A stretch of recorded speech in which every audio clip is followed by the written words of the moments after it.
All right, Margot Rensel in today for Rob Taylor at the anchor desk. Solando Anderson is producing. It is time for the weekend marathon that is your Pratt Pack. And on page one, as we get underway, two federal judges ruled nearly simultaneously yesterday that President Donald Trump's administration must continue to fund SNAP, the nation's biggest food aid program, using contingency funds during the government shutdown. That was the lead moments ago, CBS Radio News. The rulings came a day before the U.S. Department of Agriculture planned to freeze payments to the Supplemental Nutrition Assistance Program because it said it could no longer keep funding it due to the shutdown. I knew the courts would get involved, okay? And we are going to try to get Attorney Phil DeLucente here in the noon hour to talk about it and also some other things as the election cycle is about ready to come through again on Tuesday.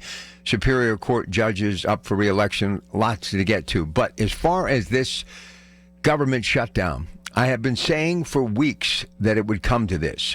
And Monday, the administration will have to respond, as you heard CBS Radio News comment moments ago.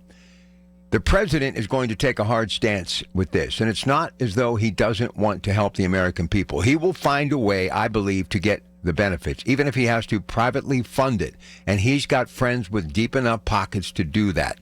But in my humble opinion, for either party to take the American people to the wall, as they have, and back them into the proverbial corner, people who are desperately in need of SNAP benefits, is absolutely deplorable.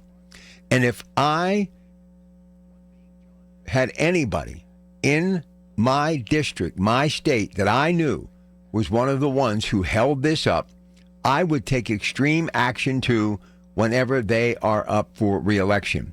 Now, I will say this.